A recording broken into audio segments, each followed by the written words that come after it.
प्रिय छात्रों, आज हम हमारे फर्स्ट ईयर के प्रथम प्रश्न पत्र के जिस अगले टॉपिक पर चर्चा करने वाले हैं, टॉपिक का नाम है कलेक्शन ऑफ डेटा और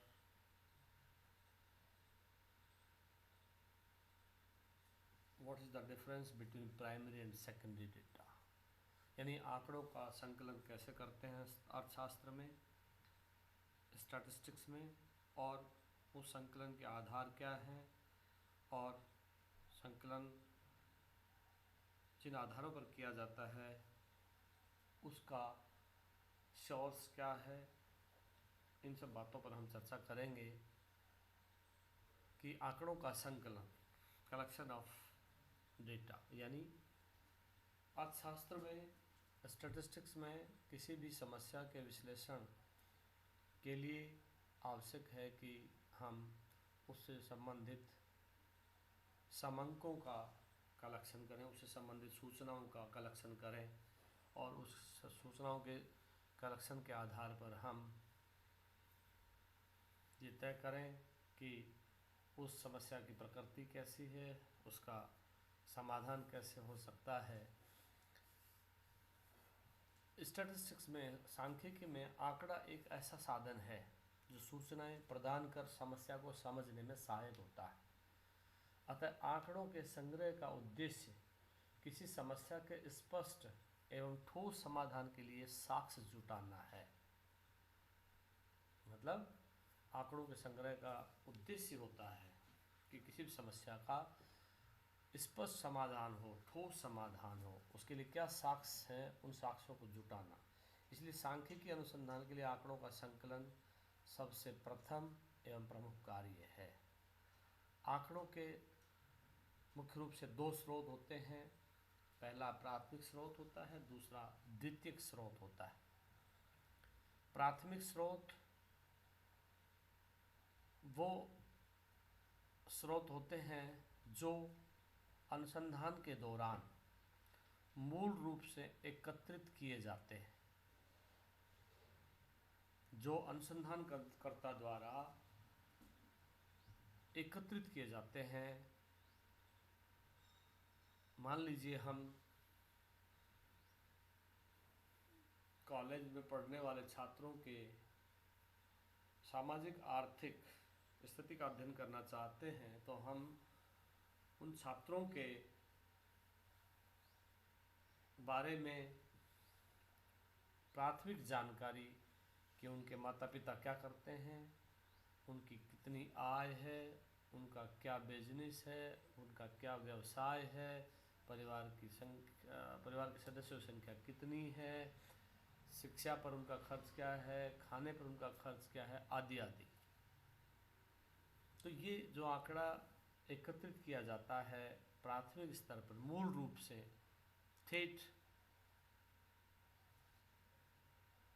रेस्पोंडेंट के पास जाकर के, रेस्पोंडेंट से पूछ करके, उसे हम प्राथमिक आंकड़े कहते हैं। ये आंकड़े अनुसंधानकर्ता द्वारा स्वयं या उसके द्वारा नियुक्त प्रगणकों द्वारा एकत्रित किए जाते हैं। क्लियर? इसके बाद दूसरा आता है प्राथमिक आंकड़ों के संकलन की विधियां। प्राथमिक आंकड़ों के संकलन की विधियों की जहां तक बात है, इसमें मोटे तौर पे 6 आधारभूत विधियां शामिल हैं। वैयक्तिक साक्षात्कार यानी पर्सनल इंटरव्यू, प्रगणक रेस्पोंडेंट या उत्तरदाता के पास जाकर के उसका साक्षात्कार लेता है, उससे इंटरव्यू लेता है, उससे प्रश्न सवाल जवाब करता है और उस सवाल जवाब के तहत उसे जो जवाब प्राप्त होते हैं उनको अपने विश्लेषण में काम में लेता है। तो पहला जो संकलन का तरीका है, जो विधि है, वो है व्यक्तिगत साक्षात्कार। दूसरा है डाक द्वारा सर्वेक्षण प्रश्नावली भेजना। दूसरा, कोई भी प्रकरण अपनी समस्या जिस पर वह अनुसंधान करना चाहता है, उस समस्या से संबंधित प्रश्नावली बना करके डाक के द्वारा उत्तरदाता को भेजा जा सकता है और वह प्रश्नावली भेज करके उनके जवाब मांग सकता है। इस आधार पर भी आंकड़ों का संकलन किया जाता है। तीसरा तरीका है टेलीफोन साक्षात्कार। टेलीफोन के द्वारा कि एक प्रगणक या अनुसंधानकर्ता स्वयं उत्तरदाता के पास फ़ोन करे, फ़ोन से उससे सवाल जवाब के माध्यम से उत्तर प्राप्त करे और उस आधार पर आंकड़ों का संग्रहण करे, उनका एकत्रीकरण करे। चौथा तरीका है अप्रत्यक्ष मौखिक अनुसंधान। अप्रत्यक्ष यानी प्रत्यक्ष तौर पर उससे सवाल जवाब ना करके अप्रत्यक्ष रूप से मौखिक जानकारी करके भी एक प्रगणक या अनुसंधानकर्ता आंकड़े एकत्रित कर सकता है। स्थानीय स्रोतों व संवाददाताओं से सूचना प्राप्ति के द्वारा भी एक आंकड़े एकत्रित किए जा सकते हैं। और अगली यानी अंतिम विधि है गणक विधि। गणक यानी इसमें गणना करके भी सूचना एकत्रित की जा सकती है। तो इस तरह से ये 6 विधियां हैं। इसके बाद दूसरा आता है द्वितीयक आंकड़े, secondary source of information, how to collect. ये आंकड़े किसी दूसरे उद्देश्य के लिए किसी अन्य संस्था द्वारा संग्रहित तथा संशोधित किए जाते हैं।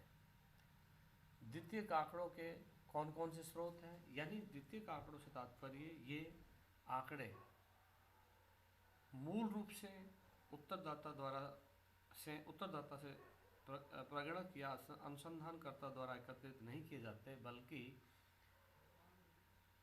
किसी अन्य संस्था द्वारा द्वितीयक आंकड़े मूल रूप से एकत्रित न किए जा करके बल्कि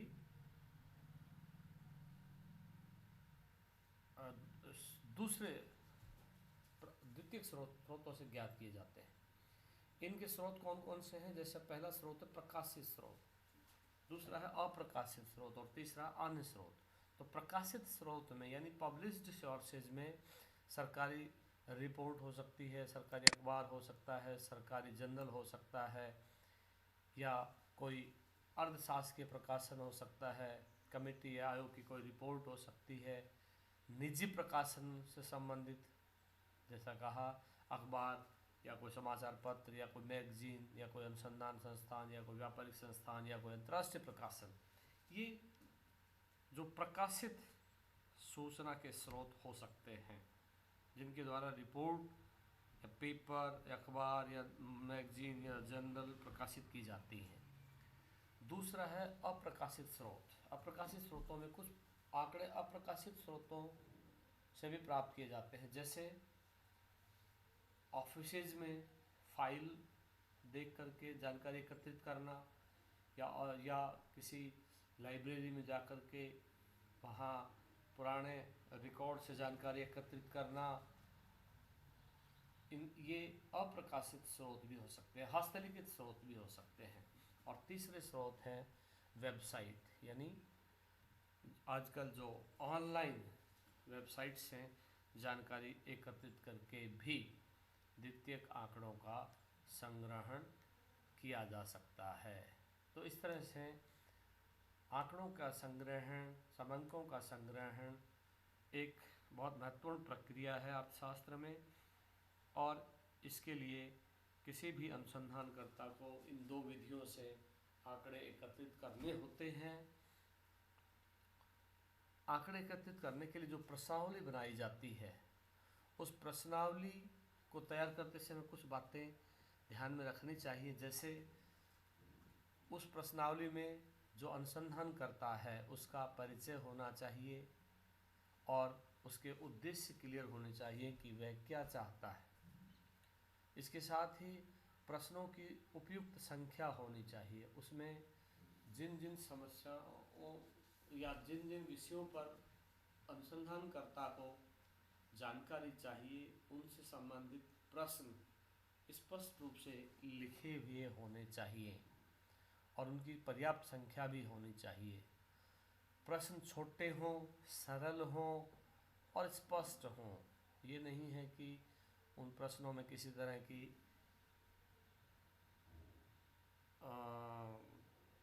जटिलता हो या बहुत लंबे हों या बहुत क्लियर ना हो, क्योंकि उत्तरदाता तभी उन प्रश्नों का उत्तर